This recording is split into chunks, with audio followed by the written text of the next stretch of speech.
PLA को हमारी territory में अतिक्रमण करने से रोका और उन्हें उनकी पोस्ट पर वापस जाने के लिए मजबूर कर दिया। जब तक भारतीय जनता पार्टी की मोदी सरकार चल रही है, 1 इंच जमीन पर भी कोई कब्जा नहीं कर सकता। 1962 के कमजोर दिल प्रधानमंत्री जवाहरलाल नेहरू का भारत, ये 2022 के शेर दिल नरेंद्र मोदी का भारत। शायद गलवान की जो मार है वो चीन को भूल चुकी है। चाइना खुद समझे, नहीं तो इस प्रकार से हल की जाएगी तो दोबारा इस प्रकार की जो हिम्मत है, जो कोशिश है, उसको मुंह तोड़ जवाब देगा।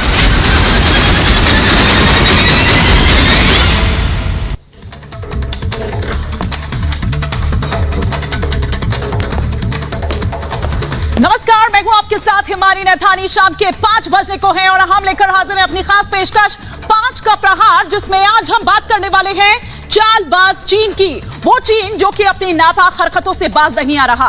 सर्दी बढ़ते के साथ ही चीन अपनी चालबाजी पर उतर आया है। लद्दाख छोड़ अब वो अरुणाचल में एक्टिव हो गया है। ये अलग बात है कि गलवान में वो मुंह की खा चुका है। बावजूद इसके वो तवांग में चालबाजी दिखाने से बाज नहीं आया। लेकिन नतीजा क्या हुआ? गलवान वाला के हाथ उसके कुछ नहीं आया।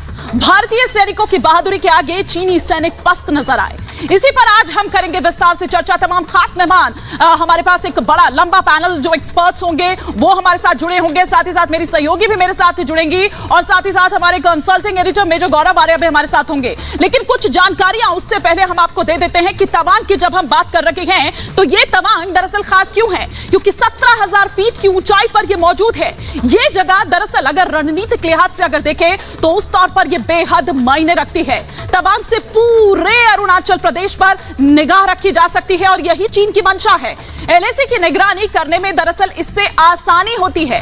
मैकमोहन लाइन की अगर बात करें या फिर एलएसी इसी के दरअसल अंदर पड़ता है। तो ये हम आपको बता रहे हैं कि दरअसल क्यों तवांग खास है। लेकिन वहीं चीन की हर चाल को किस तरह से नाकाम करेंगे, जरा इस पर भी एक नजर डाल लेते हैं कि चीन की जो हर गतिविधि है उस पर सेना की निगाह बनी हुई है। अरुणाचल सीमा पर कॉम्बैट पेट्रोलिंग की बात करें तो वो की जा रही है। लड़ाकू विमान अरुणाचल सीमा पर तैनात किए गए हैं। नॉर्थ ईस्ट की बात करें तो वहां पर वायुसेना की मौजूदगी पूरी तरह से मुस्तैद है, मजबूत है। कई जगहों पर सुखोई 30 जो है उसकी तैनाती की गई है। राफेल फाइटर जेट्स हाशिमारा में तैनात किए गए हैं। तो ये वो तमाम बड़ी जानकारियां और भी कई जानकारी है जो हम यहां पर आपको बताएंगे और साथ ही वो जो टॉकिंग पॉइंट्स हैं उन पर अपना जो हमारे साथ पैनल होगा, जो एक्सपर्ट्स होंगे, उनसे हम चर्चा करेंगे। लेकिन पहले आपको दिखाते हैं एक रिपोर्ट।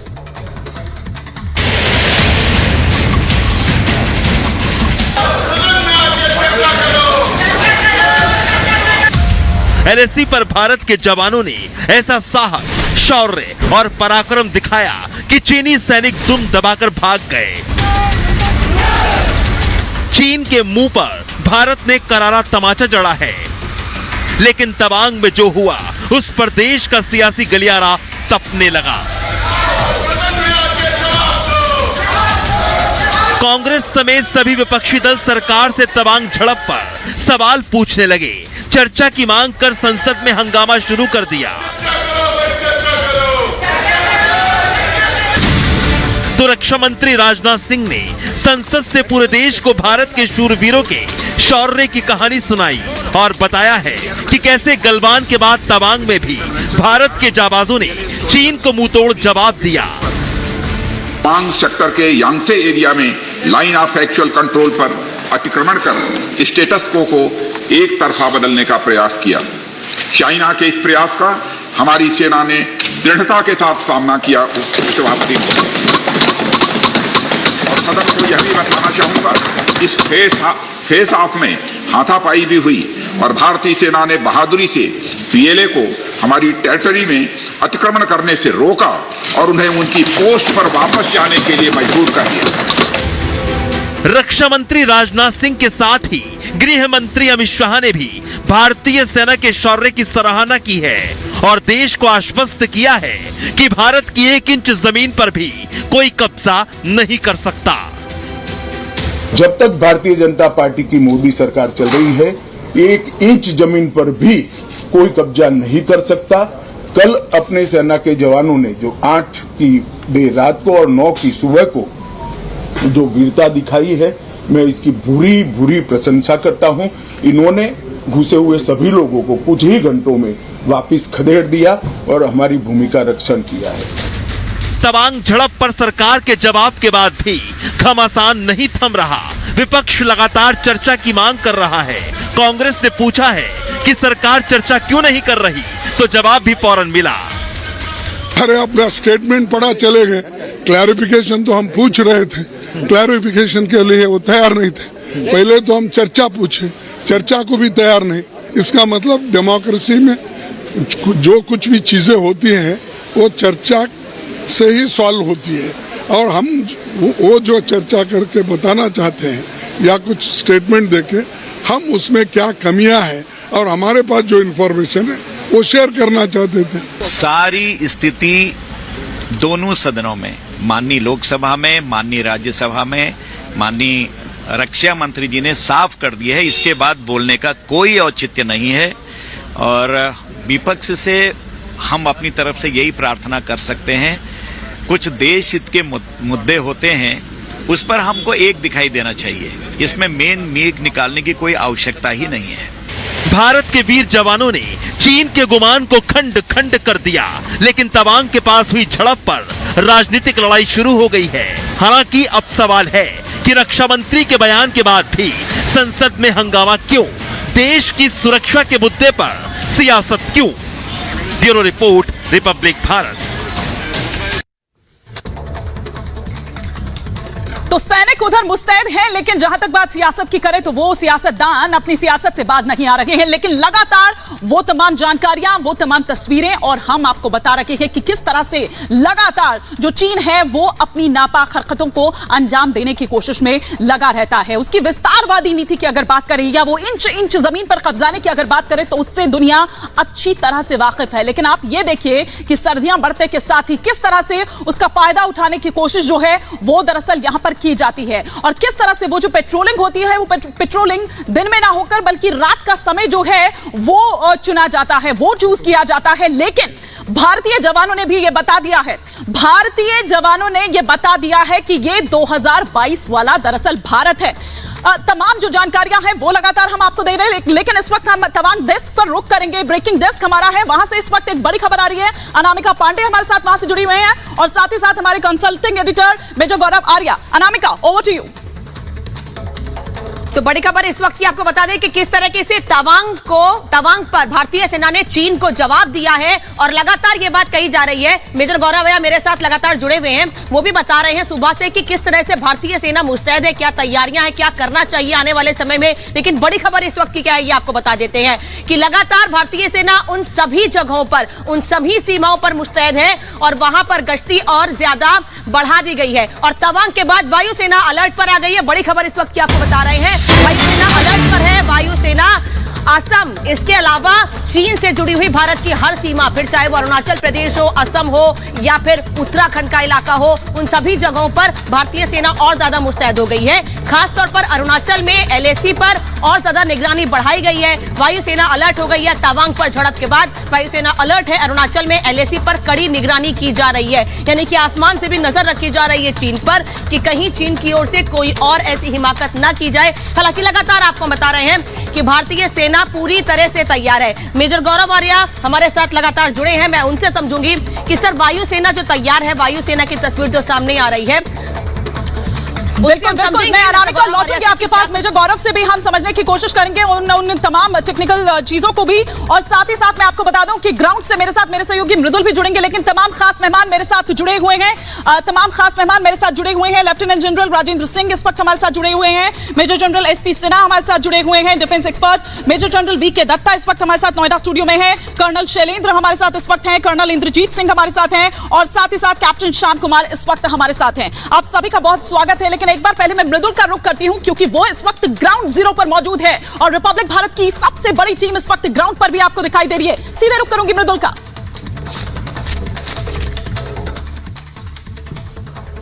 बहुत धन्यवाद हिमानी, लगातार आप भी अपडेट दे रहे हैं, और हम सबसे बड़ा अपडेट दे दें। थोड़ी देर पहले भी हमने एक और हेलीकॉप्टर को यहां से जाते हुए देखा है।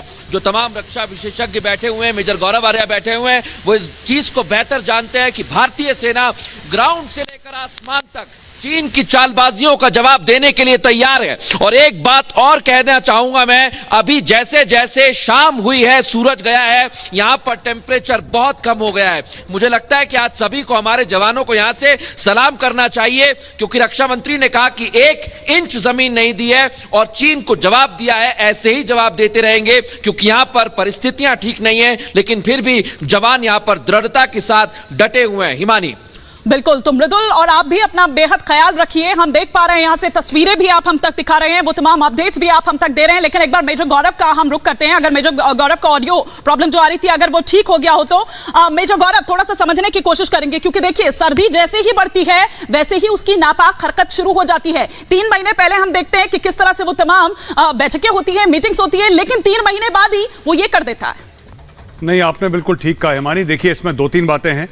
चाइना G20 में कुछ बोलता है, शंघाई कोऑपरेशन ऑर्गेनाइजेशन में कुछ बोलता है, लेकिन जब तवांग में हरकत करनी होती है तो बिल्कुल उसके बरखिलाफ हरकत करता है। तो ये 2 मुंहा सांप है, इस पर हम भरोसा नहीं कर सकते। दूसरी चीज, चीन के अंदर जो परेशानियां हैं, एक्सटर्नलाइजेशन ऑफ थ्रेट कर रहा है चाइना, कि जो मेरे अंदर गड़बड़ी है, फाइनेंशियल मार्केट्स कोलैप्स हो गए, रियल एस्टेट मार्केट्स कोलैप्स हो गए, कोविड की वजह से पूरे देश में लॉकडाउन है, मैन्युफैक्चरिंग बाहर चली गई, शी जिनपिंग मुर्दाबाद के नारे लग रहे हैं। आपको देश को कुछ और दिखाना है कि साहब अंदर सब ठीक है, गलती भारत की है, भारत दुश्मन है, दुश्मन से हमें खतरा है, चलो दुश्मन पे हमला करते हैं, आओ सब शी जिनपिंग के पीछे खड़े हो जाओ। यह चाइना की अभी स्ट्रेटजी चल रही है। हिमानी। बिल्कुल बिल्कुल, कर्नल शैलेंद्र आप इत्तेफाक रख रहे हैं मेजर गौरव की बात से। बिल्कुल सही कहा उन्होंने कि यह दरअसल ध्यान भटकाने की कोशिश है। देखिए, मैं तो ये कहूंगा कि चीन इज राइट, हम उसके नंबर 1 एनिमी हैं। अगर आपको हम LAC में नहीं आने देंगे, आपको कब्जा नहीं करने देंगे, आपकी पिटाई कर कर वापस भेज देंगे, yes we are your enemy, we are definitely your enemy and we are your enemy number 1। और आप देखेंगे कि ये जो झटका आपको अब बार बार लग रहा है, अब ये बढ़ेगा। देखिए, ट्रुप्स ऑन ग्राउंड इस समय जो है ना, मेरे जूनियर लीडर्स वो उस वाली फितरत में आ गए हैं कि भाई साहब अब ये कोई नेगोशिएशन नहीं होगा कि हाँ जी आप पीछे हटो, आगे हटो, मैं आपको आने ही नहीं दूंगा। आज के बाद पॉलिसी ग्राउंड लेवल पर ये चल रही है। अगर आप आज के ट्रुप्स और जवानों से बात करेंगे, वो अपनी जान देने को राजी है। अदरवाइज आप बता दीजिए, अभी हम पेट्रोल की बात कर रहे थे, ये 300 आदमी की कौन सी पेट्रोल है भाई? कौन इन्फेंट्री वाला मुझे समझा देगा कि 300 आदमी की पेट्रोल आती है? 10 आदमी की ले लो, 20 की ले लो, 30 की।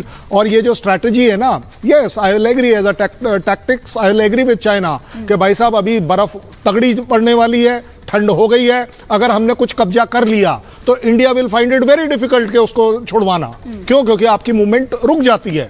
आपकी स्ट्रैटेजी अच्छी है, लेकिन आज आप बोल रहे हैं, चाइना बोल रहा है कि ये इंडिया ने बॉर्डर क्रॉस किया है। अगर आपको पीछे धकेलना और मेरे बॉर्डर क्रॉस करना कनेक्टेड है, मैं रोज क्रॉस करूंगा, बट आपको आने नहीं दूंगा। आप जिस पोस्ट के ऊपर आना चाह रहे थे और जहां तक मैंने आपको खदेड़ा है, एक बार और आओ, मैं आपकी वो वाली पोस्ट भी लूंगा। अब पॉलिसी होनी चाहिए ये। बिल्कुल बिल्कुल, यही पॉलिसी होनी चाहिए। मेजर जनरल SP सिन्हा भी हमारे साथ है, एक रिएक्शन मैं उनका भी ले लेती हूं। सर, क्या बार बार इस तरह से करके ये क्या टेस्ट कर रहा होता है भारत को, भारतीय आर्मी को? क्या ये टेस्ट यहां पर कर रहा होता है कि 1962 वाला फ्लेवर अभी भी है यहाँ पर? गलवान वाला है, प्री गलवान वाला है, पोस्ट गलवान वाला है, और अब तो शायद स्वाद मिल गया होगा कि 2022 वाला भारत है ये। देखिए, कई कारण है कि चीन का टाइमिंग नोट किया कीजिए। कई कारण है कि चीन इस तरह की प्रतिक्रिया कर रहा है। पहली बात तो आदत से लाचार है, दूसरी बात उसका जोंगगुआ का कॉन्सेप्ट, तीसरी बात उसके वन पाम 5 फिंगर स्ट्रेटजी का कॉन्सेप्ट, तो तरीका सलामी स्लाइसिंग टेक्निक, 2 कदम आगे 1 कदम पीछे, ये उसकी पुरानी रणनीति है। लेकिन ये जो टाइमिंग में देख रहा हूँ वो महत्वपूर्ण है। टाइमिंग क्यों? टाइमिंग इसलिए क्योंकि जिनपिंग की लोकप्रियता घट रही है। 12 जो वाइटल पोस्ट हैं, 12 उसने कैप्चर कर रखा है, क्योंकि जहां कहीं से उसको खतरा नजर आता है वो पोस्ट को हथिया लेता है, ताकि कोई, जब सब पोस्ट उसके पास है तो डिक्टेटरशिप है। दूसरी बात, तीसरी बात है, उसने अपनी आवाम को ये कहा था कि तुमको आर्थिक कष्ट नहीं होने दूंगा, लेकिन देश कैसे चलेगा वो मैं फैसला करूंगा। लेकिन अब तो उसी पे प्रश्न चिन्ह उठ रहा है। बिल्कुल, उनका रियल एस्टेट कोलैप्स, आपका जो प्राइवेट सेक्टर है, जैकमा ऐसे लोग को, उसको जापान भाग गया है, तो प्राइवेट सेक्टर कोलैप्स कर रहा है, रियल एस्टेट कोलैप्स कर रहा है, डेट ट्रैप बढ़ रहा है, लोकप्रियता घट रही है, उस अपने सेना को पूरी तरह से पहचानता है कि सेना किस तरह से कमजोर सेना है। खाली 2.5 साल में कोई सिविलियन कोई फौजी बनता है क्या? वो 2.5 साल के लिए आते चले जाते हैं वापस। और जो बटर चिकन खाने का जो आदी हो, क्यों अपना पसीना और जान गंवाएगा? एक और बिंदु, जो वन चाइल्ड पॉलिसी के तहत चीन में जो बूढ़े लोग हो गए हैं अभिभावक, वो आदमी लड़ेगा क्या? वो तो सोचता है कि मैं मर गया तो मेरे पेरेंट्स का क्या होगा, मेरे इन-लॉज का क्या होगा? अभी पूरा इन-लॉज पेरेंट्स सब उसके लिए लायबिलिटी बन गए हैं, उसको लुक आफ्टर करना है। तो ऐसे लोग जवान कैसे लड़ सकते हैं हमारे जवान के साथ जो भूजा खा के लड़ने की क्षमता रखते हैं? तो आपको ये सब अप्रिशिएट करने की जरूरत है। मोदी जी की बढ़ती हुई लोकप्रियता, G20 की प्रेसिडेंसी, ये सब फैक्टर्स है, उसको कंपेल कर रहा है कि डाइवर्सनरी टैक्टिक्स करो और थोड़ा मैं माफी के साथ रोक रही हूं क्योंकि लगातार अपडेट्स हमारे सहयोगी भी हम तक पहुंचा रहे हैं। मैं सीधा रुक करती हूं लोमस झा का, क्योंकि वो एक अपडेट इस वक्त दे रहे हैं। लोमस, क्या अपडेट इस वक्त आपके पास?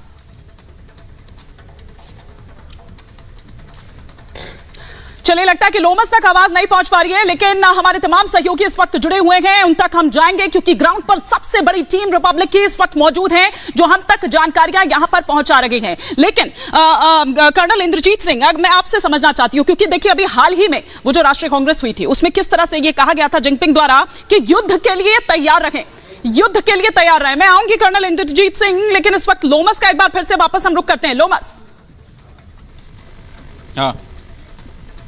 हाँ बिल्कुल हिमानी, मैं आपको एक तस्वीर दिखाना चाहता हूं। मैं उस गांव में मौजूद हूं जो कि जम्मू का आखिरी गांव है और इस गांव से लगभग पाकिस्तान का बॉर्डर 1 किलोमीटर होगा।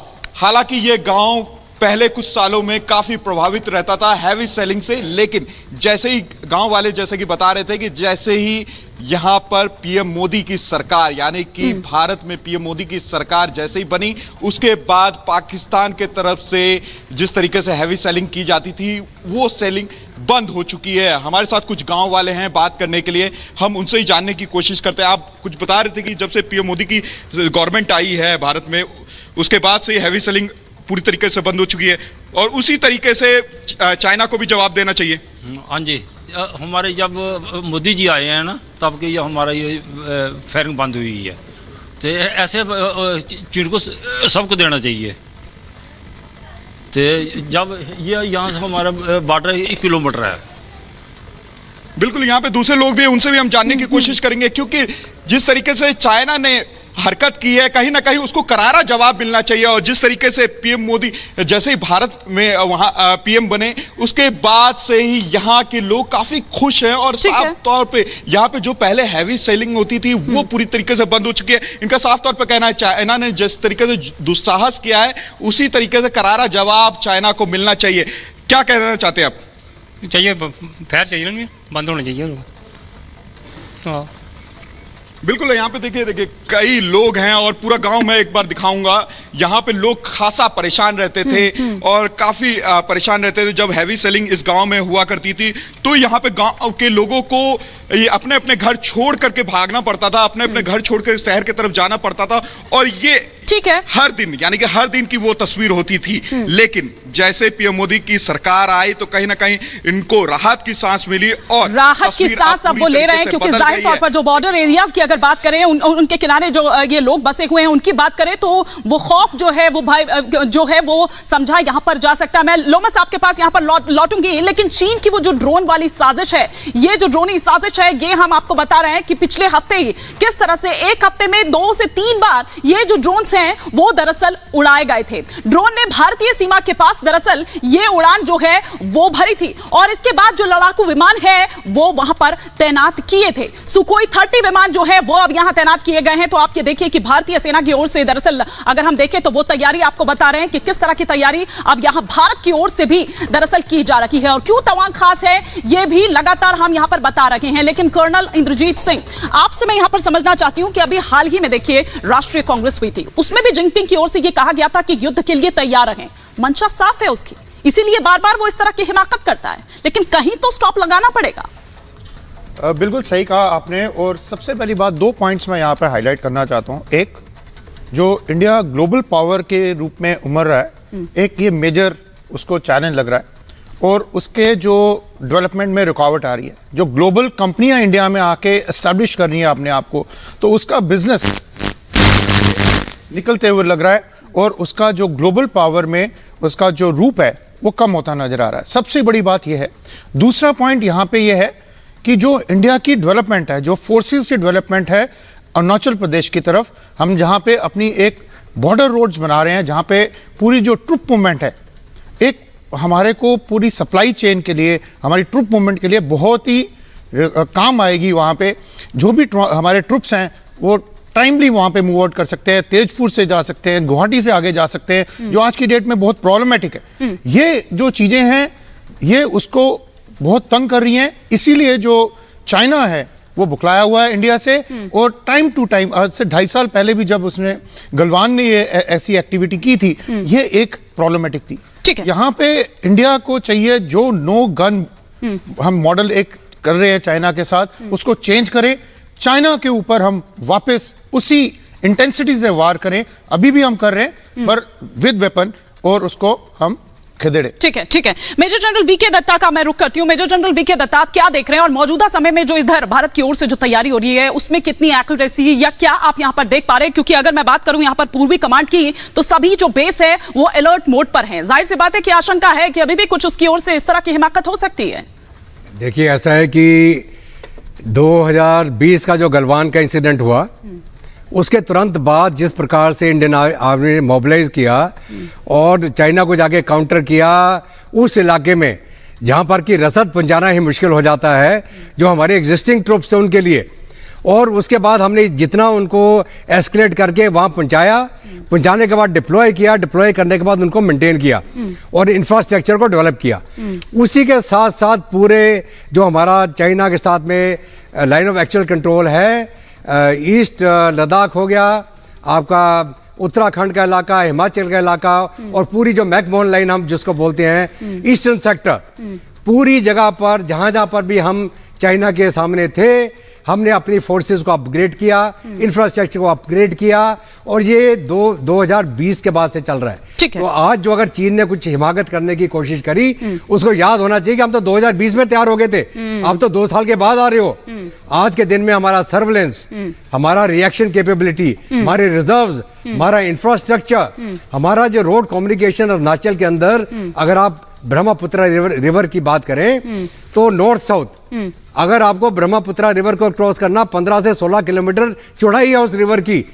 हमने क्या किया कि हमारा जो नॉर्दर्न बैंक है उसके लॉन्ग हमने पूरा एक लेटरल रोड बना दिया है, जहां से हर एक रिवर वैली कनेक्ट हो रही है। अभी हमारा जो रिएक्शन रिवर वैलीज के अंदर, अरुणाचल प्रदेश पूरा रिवर वैली है, 5 रिवर वैली बनती हैं, तो हर एक जो एक्सेस होता है वो रिवर वैली के साथ होता है। जी, इससे पहले कि मैं लेफ्टिनेंट जनरल राजेंद्र सिंह जी का रुख करूं, मैं एक बार पहले ग्राउंड पर जाती हूं। किसलय भी हमारे साथ जुड़ चुके हैं। किसलय, कहां तक पहुंचे आप? क्योंकि लगातार आप ट्रैवल कर रहे हैं, आगे तक पहुंचने की आप कोशिश कर रहे हैं, क्या इस वक्त अपडेट आपके पास?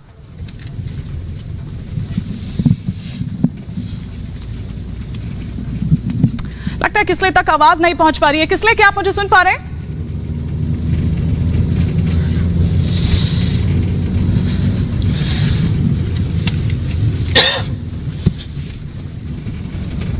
लगता है किसलय तक आवाज नहीं पहुंच पा रही है। लेकिन लेफ्टिनेंट जनरल राजेंद्र सिंह, मैं आपसे ये समझने की कोशिश कर रही हूं कि आप ये देखिए कि अब वो लद्दाख से शिफ्ट हो गया है अरुणाचल की तरफ। ऐसे तो फिर वो और भी बॉर्डर एरिया जो है वहां पर इस तरह से कोशिश करेगा, क्योंकि उसकी तो यही नीति रही है। तो मैं वही यहां पर जानना चाह रही हूं कि क्या ये एस्केलेट करने का वक्त यहां पर अब आ गया है?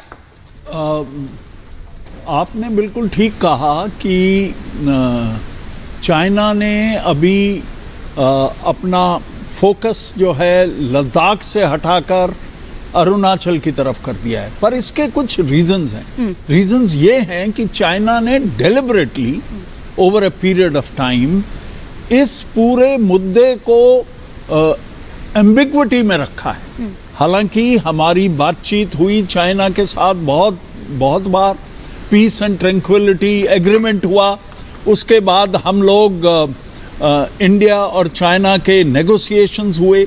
मैं जब ब्रिगेडियर था तो उस नेगोशिएशन का हिस्सा था मैं, मिलिट्री ऑपरेशंस की तरफ से। हमने तब भी देखा था कि चाइना किसी भी सॉल्यूशन पर आने को तैयार नहीं है, बिकॉज वो चाहता है कि ये मुद्दा एक ऐसा बना रहे कि जब भी उसकी मर्जी आए उसको वो एक्टिवेट कर दे। और ये जो यांगसे में ये जो इंसिडेंट हुआ है, हमने 7 डिस्प्यूटेड एरियाज आइडेंटिफाई किए थे। इन 7 आइडेंटिफाइड एरियाज में यांगसे भी है। और यांगसे के अंदर ये बार बार होता है। मैं आऊंगी सर, इस यांगसे पर आऊंगी, क्योंकि रणनीतिक लिहाज से हम देखें तो बहुत अहम है जिस बारे में आप यहां पर कह रहे हैं। लेकिन एक बार जरा ग्राउंड का भी रुख करती हूं। अनिरुद्ध मेरे साथ जुड़ चुके हैं। अनिरुद्ध, कहां पर आप इस वक्त पहुंचे हैं? क्या अपडेट आपको वहां से मिल रही है?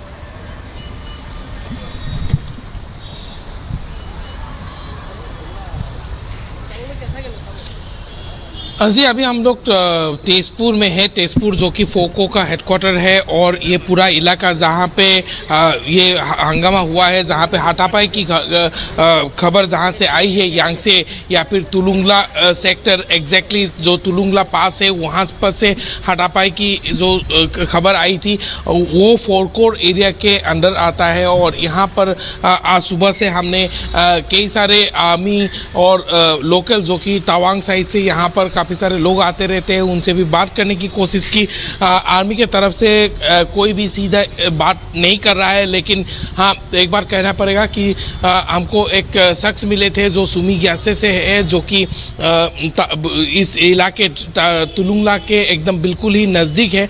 और उन्होंने हम लोगों को एक विस्तार विवरण दिया था कि किस तरह से वहाँ पर हाथापाई की घटना होने की खबर उनको मिली थी, किस तरह से डिसएंगेजमेंट किया गया और किस तरह से पूरा मामला को संभाला गया, इसके बारे में भी एक विस्तार में उन्होंने हमको जानकारी दी थी। और साथ ही ये भी कहना पड़ेगा कि उस इलाके में ये जो 9 दिसंबर को जो घटना हुई, उससे पहले और उसके बाद भी कई इलाकों में अरुणाचल प्रदेश के खास तौर पे ड्रोन के जरिए LAC का अतिक्रमण करने की कोशिश चीन के तरफ से लगातार जारी था, और जिसका जवाब भारतीय सेना ने, भारतीय वायु बिल्कुल बिल्कुल बिल्कुल। मैं अनुरोध लौटूंगी आपके पास, लेकिन एक बार जरा किसले का भी रुख कर लेते हैं। किसले, उस वक्त तक आप तक आवाज नहीं पहुंच रही थी, लेकिन अगर आप तक आवाज पहुंच रही है तो आप कुछ जानकारी उस वक्त दे रहे थे।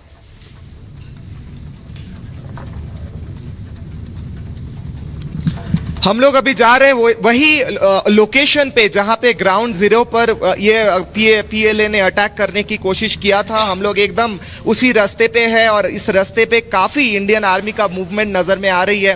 अभी तक बहुत सारी इंडियन आर्मी का कॉन्वॉय और गाड़ी हम लोगों ने ऑलरेडी देख चुके हैं, और उसी के साथ साथ भी इंडियन आर्मी के, इंडियन एयरफोर्स के कुछ फाइटर जेट्स भी हम लोग को दिखाई दिया है। मतलब इंडियन आर्मी एकदम तैनात है और बहुत एक्टिव है और बहुत ही एकदम कड़ी नज़र रख रही है पूरा सिचुएशन पे। वही हम लोग को अभी पता चल रहा है। मैं अभी गाड़ी पे हूँ और गाड़ी में मैं और मेरे वीडियो जर्नलिस्ट संजय नैया दोनों जा रहे हैं उस लोकेशन पे जहां पे PLA ने कोशिश किया था location of line of actual control में क्रॉस करने का कोशिश किया था और उन लोगों को भगा दिया इंडियन आर्मी ने।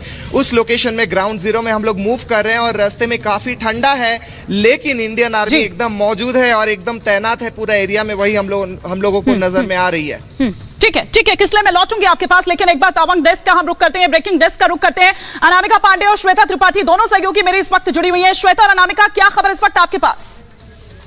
और हिमानी, बड़ी खबर इस वक्त की बता रहे हैं हम कि किस तरह से भारतीय सेना ने खदेड़ा है चीन की सेना को, श्वेता, और उसके बाद हड़कंप मच गया चीन की सेना में। बिल्कुल अनामिका, झूठ बोला गया है चीन की ओर से। ये कहा जा रहा था कि पेट्रोलिंग नहीं करनी, बड़ा झूठ इस वक्त सामने आया चीन का। झड़प के बाद चीन की सेना में हड़कंप है। LAC पर चीन ने कैसे झूठ बोला, ये हम बता रहे हैं। चीन के वेस्टर्न थिएटर कमांड ने कहा है कि भारतीय सेना ने पेट्रोलिंग से रोका है। ये देखिए, भारत पर ही उल्टा इस वक्त आरोप लगाया जा रहा है अनामिका। और एक तरफ लगातार चीन ये अपने आप के मजबूत होने के दावे चीन की ओर से किए जाते हैं, लेकिन वहीं दूसरी ओर किस तरह से भारतीय सेना ने चीन को मुंहतोड़ जवाब दिया है। और बड़े बड़े दावे जो चीन की ओर से किए जाते हैं, चीन की जो नीतियां हैं, उससे केवल भारत ही नहीं बल्कि पूरे विश्व में ये सवाल उठता रहता है कि आखिर क्यों चीन की ये नीति है। चीन अपनी नीति से, इस तरह की नीति से कब पीछे हटेगा, क्योंकि विस्तारवादी नीति से सभी परेशान है चीन की। और LAC पर एक बार फिर चीन ने झूठ बोला है। LAC पर चीन ने सबसे बड़ा झूठ बोला। ये कहा कि चीन ने अभी अनामिका कि कैसे पेट्रोलिंग करने से भारत ने रोका और इसलिए उसने ये कदम उठाया है। सवाल यही है कि जो चीन है वो बार बार झूठ क्यों बोल रहा है, क्योंकि अब फेस सेविंग कर रहा है चीन को पता है वो एक्सपोज हो चुका है। चीन को ये पता है किस तरीके से उसने अरुणाचल में जो तवांग में करने की कोशिश की वो अब खुल करके सामने आ रहा है। अनामिका और श्वेता एक बार फिर से रुक कर लेते हैं हिमानी का, जिनके साथ खास मेहमान लगातार जुड़े। हिमानी बिल्कुल अनामिका और श्वेता बिल्कुल ठीक कह रही थी आपकी, फेस सेविंग दरअसल अब कर रहा है। मैं कैप्टन श्याम कुमार का रुख करना चाह रही हूं, लेकिन मेजर जनरल एसपी सिन्हा कुछ आप रिएक्ट करना चाह रहे थे इस पर कि किस तरह से झूठ पर झूठ ये और किस तरह से एक्सपोज हो गया चीन। चीन के संदर्भ में कहना चाहूंगा, चोरी और सीना जोड़ी ये चीन का चरित्र है। स्वस्थ तो कभी बोलता नहीं है, दोषी वो है तो दोष को कवर अप करने के लिए उंगली उठाओगा, हिंदुस्तान को ब्लेम करो कि आपने पेट्रोलिंग करने से रोका। मतलब झूठ की इंतहा हो गई है। लेकिन क्या पूरा विश्व इतना बेवकूफ़ थोड़ी है कि चीन की आदतों को समझ नहीं सकता है जी। चीन के साथ तो बॉर्डर विवाद उन देशों के साथ है जिसका उसका क्षेत्र उसका कंटिग्यूअस नहीं है। 14 देश के साथ तो बॉर्डर है, कुछ ऐसे देश हैं जिसके साथ उसका बॉर्डर टच ही नहीं करता है और फिर भी विवाद है। तो जो ऐसा जो सोच रखने वाला देश है उस पर क्या आप इस तरह की विवाद, ये तो प्रोपेगेंडा वॉरफेयर का ये हथियार की तरह इस्तेमाल कर रहा है। जी हथियार बतौर इस्तेमाल कर रहा है। लेकिन कैप्टन श्याम कुमार अभी थोड़ी देर पहले लेफ्टिनेंट जनरल राजेंद्र सिंह यहाँ पर बता रहे थे, यांगसे की बात हम कर रहे थे, उसके रणनीतिक महत्व पर थोड़ा सा बात करना चाहेंगे, क्योंकि देखिए ये इंपॉर्टेंट इसलिए है क्योंकि इसके जरिए दरअसल पूरे तिब्बत पर अगर हम देखें तो वो यहां पर नजर रख पाएगा। ना केवल इतना बल्कि एलएसी की जासूसी का मौका भी उसको यहां से मिलेगा। शायद यही कारण है कि हमेशा से बार बार उसकी नजर इस पर रहती है।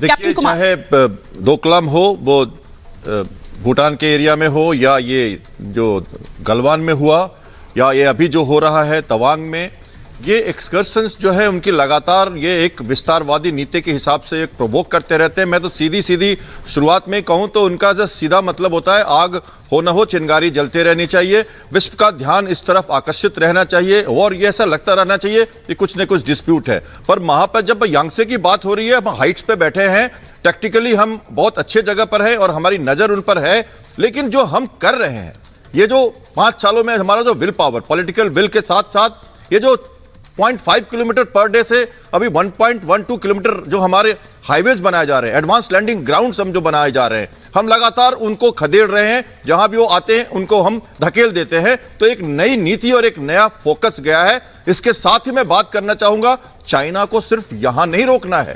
आज 5 हमारे जांबाज आर्मी के ऑफिसर्स बैठे हैं, मैं नेवी से रिप्रेजेंट करता हूं और एयरफोर्स में नेवल पायलट हूं, तो शायद उस हिसाब से भी कह सकता हूं कि एयर पावर और मैरीटाइम पावर की जरूरत पड़ेगी।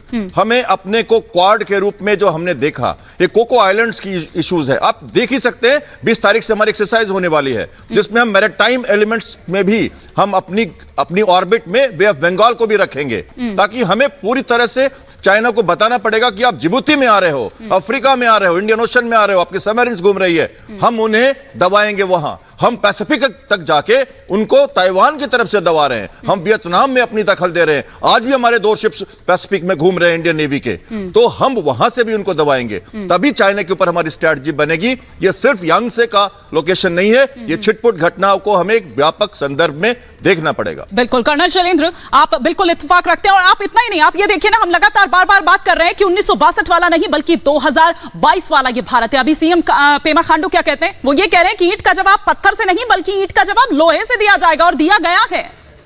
विद ड्यू अपॉलजी मैं आप सब लोगों को करेक्ट करना चाहूंगा, ये जो 1962 का रेफरेंस है, ये कोई मेरे माथे पे क्या कलंक है? 13 कुमाऊं की एक कंपनी ने उनकी एक डिव साइज फोर्स को रोक के रखा। क्या जाबाजी का इससे बड़ा एग्जाम्पल है किसी के पास? देखिए, ये एक अलग बात है कि वो कंपनी अलग थलग पड़ गई, but the way they have fought Rezang La की वॉर, मुझे लगता है शायद अपने आप में चाइना को ये ज़रूर सबक देता है कि कृपया कर कभी भी फॉर्मल अटैक के बारे में मत सोचिएगा। उनके भी रोंगटे आज खड़े होते होंगे, आज भी उनके सैनिक जब पढ़ते होंगे वो आने की ज़रूरत नहीं करते हैं। इसलिए आप देखते हैं कि वो मौके ढूंढ रहा है। ये जो अभी तवांग में भी जो हुआ है ना, ये देखिए सीधी बात ये है, जैसे मैंने पहले भी कहा, आप विंटर के ऑनसेट पर किसी जगह कब्जा कर लीजिए, जो डिफेंडिंग कंट्री है वो अपने आप डिफेंसिव हो जाएगा। एक दूसरी तरफ आज हम बात कर रहे हैं कि आपने कहा फोकस शिफ्ट हो गया है, ले से शिफ्ट नहीं हो गया है, एक्सपैंड हो गया। बिल्कुल बिल्कुल। वहां से उन्होंने एक भी आदमी कम नहीं किया होगा। ये मैं आपको मेरे अपने असेसमेंट के हिसाब से कह रहा हूं, वो अब उसको और एस्केलेट कर रहा है, वो उसका स्वरूप बढ़ा रहा है। ये अपने आप में एक चिंताजनक बात है और ये आजकल इंडियन आर्मी बड़े आराम से समझ रही है। पिछले 2 साल से दत्ता सर ने ठीक कहा, हम तो आपका वेट कर रहे हैं, अब आप और कहां आएंगे और हम आपको अगली कहां पर शिकस्त देंगे। I think Indian army is doing a fantastic job. मैं सिर्फ यही चाहूंगा कि सरकार एक कदम और आगे जाकर एक बार ये भी अलाउ कर दे कि सिर्फ हमें उन्हें वापस धकेलना नहीं है, हमें उन्हें खदेड़ कर वहां तक ले जाना है जहां से वो चढ़ते हैं। ठीक है, वो पोजीशन ऑफ एडवांटेज मुझे लेनी पड़ेगी, जैसे हमने कैलाश रेंज ऑक्यूपाई किया, मोल्डो गैरिजन उनका कंप्रोमाइज हुआ, फटाफट पैंगोंग खाली हो गया। ठीक है, कर्नल इंद्रजीत सिंह, आपसे मैं ये समझना चाहूंगी, फिर ऐसे में वो गलवान और लद्दाख, वो जो पीस टॉक्स चल रही थी, फिर ऐसे में उनका क्या मतलब रह जाता है, उन पर क्या असर पड़ता है, और साथ ही साथ अंतर्राष्ट्रीय लेवल अगर हम बात करें अंतर्राष्ट्रीय स्तर पर, तो उस पर आप किस तरह से देखते हैं इसको? जब ये पीस टॉक करते हैं, पहले तो रिट्रैक्ट करते हैं अपनी बातों को अमल नहीं करते हैं। और आपने देखा था कि गलवान में भी इन्होंने काफ़ी बारी पीस टॉक्स हुई, काफ़ी फेल हुई, उसके बाद वो एग्री किया। वो एग्री करने के बाद भी उन्होंने फॉलो नहीं किया। पहली बात तो they don't follow their words.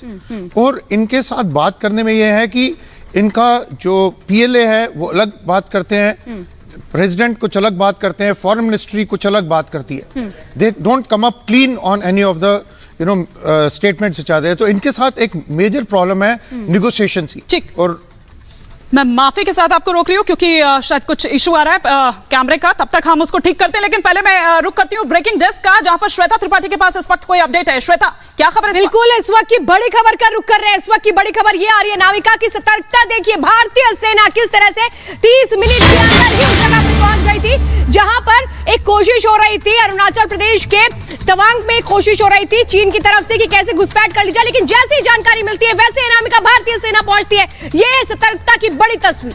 और रात 2:45 पर चीन की सेना की ओर से हिमाकत की गई और उसके 30 मिनट के भीतर यानी कि 3:15 बजे के आसपास रात में वहां पर मदद पहुंच जाती है और बड़ी टुकड़ी वहां पर सेना की पहुंच जाती है, जिससे कि सेना और मजबूत हो सके श्वेता, और ज्यादा मुस्तैदी से और ज्यादा मजबूत तरीके से जवाब दे सके चीन को। बिल्कुल इमानी, ओवर टू यू।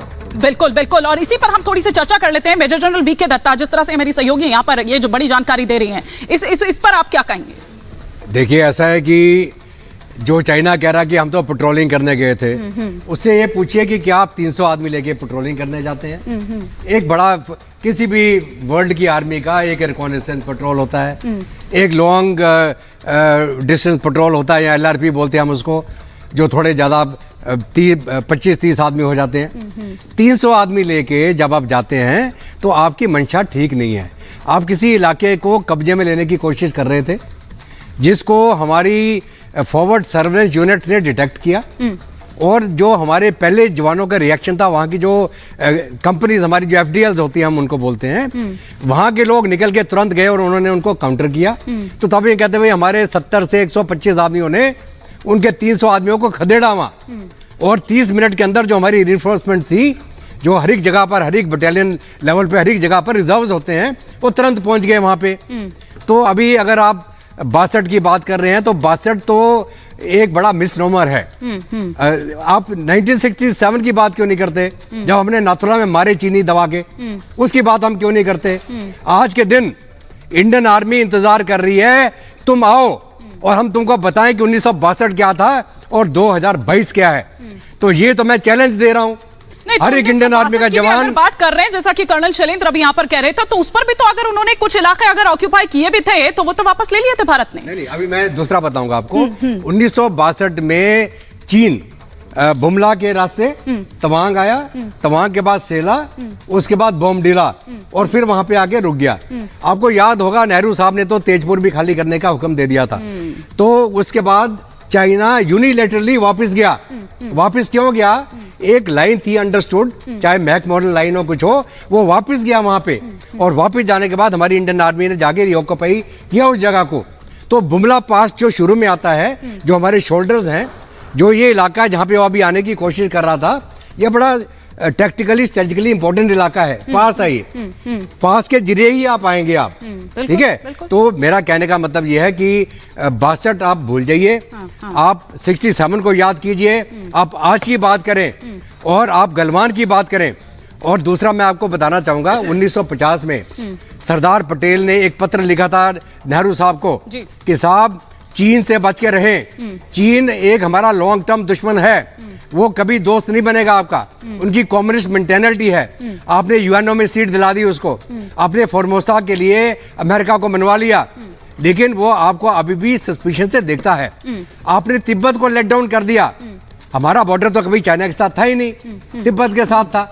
तो हमने उस समय पटेल साहब की चिट्ठी है, अगर आप पढ़ें आपको नेट में भी मिल जाएगी, एक एक शब्द जो लिखा हुआ है 1950 नवंबर का, वो आज के दिन बिल्कुल उजागर हो गया। ठीक है, इससे पहले कि मैं ब्रेकिंग डेस्क का रुख करूं, आपकी बात पर कुछ कहना चाह रहे हैं lieutenant general Rajendra Singh.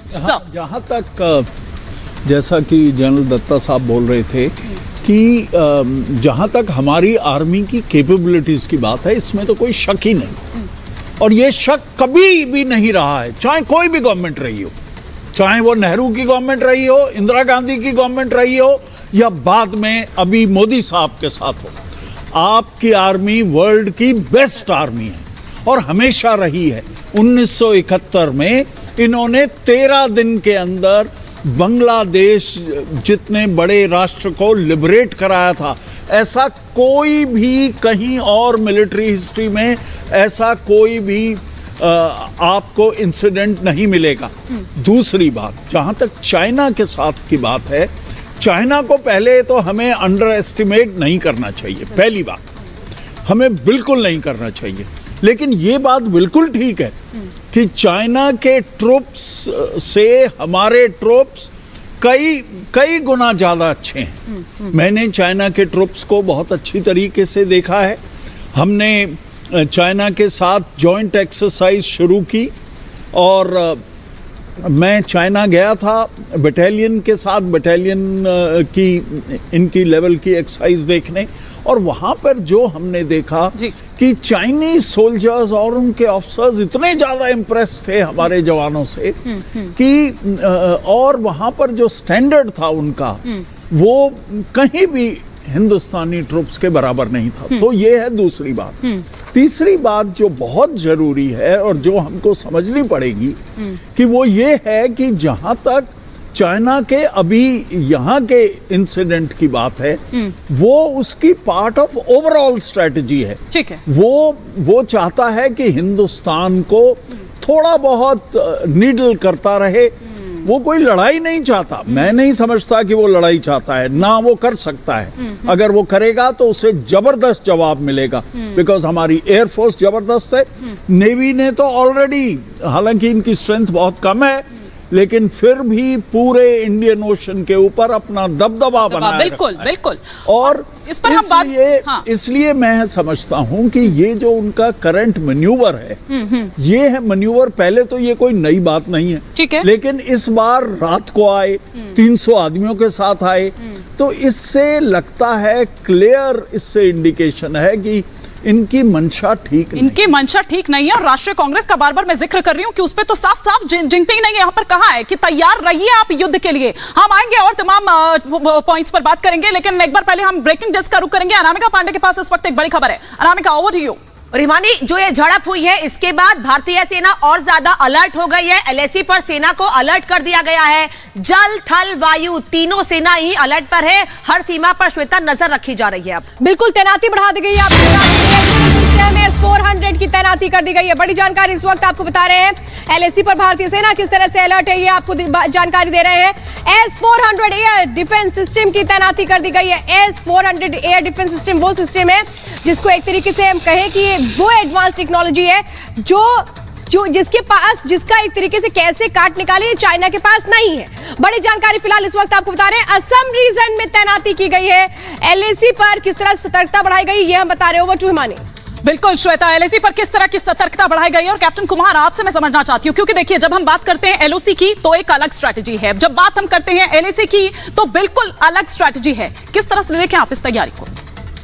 India को हमेशा से दोनों तरफ अपने वॉर के लिए प्रिपेयर्ड रहना चाहिए और हम ये नीति में अपनी हमारी वॉर स्ट्रेटजी में ये है कि अगर टू फ्रंट्स वॉर हुआ तो हम उसको कैसे टैकल करेंगे और इसलिए आर्मी, नेवी, एयरफोर्स की ज्वाइंट एक्सरसाइजेस के साथ ये लगातार अभ्यास हम करते रहते हैं कि अगर हमें नॉर्दर्न फ्रंट पे और वेस्टर्न और ईस्टर्न फ्रंट पे दोनों तरफ से अगर घेरना है चाइना को, तो देखिए हम आर्मी के साथ तो ये सर्वविदित है कि आज कोई भी कंट्री वॉर नहीं चाहता, कन्वेंशनल वॉर। तो ये जब जैसे हमारे जनरल साहब कह रहे हैं, सभी लोग कह रहे हैं और मैंने भी कहा कि आग है, चिंगारी लगाते रहो, आग उतनी जलेगी नहीं तो लड़ाई तो होगी नहीं इस तरह से कभी, लेकिन तंग करते रहना है, परेशान करते रहना है और अपनी दूसरी नीतियों को परेशान करते रहना है और जो तमाम चीजें दरअसल वहां भीतर उनके अपने देश में चल रही है उससे ध्यान भटकाना है। बहुत शुक्रिया आप सभी मेहमानों का हमारे साथ जुड़ने के लिए इस सफर में। साथ ही साथ में अपनी दोनों सहयोगी अनामिका पांडे और श्वेता त्रिपाठी का भी शुक्रिया अदा करना चाहूंगी और इसी के साथ यहां पर रुकेंगे एक छोटे से ब्रेक के लिए।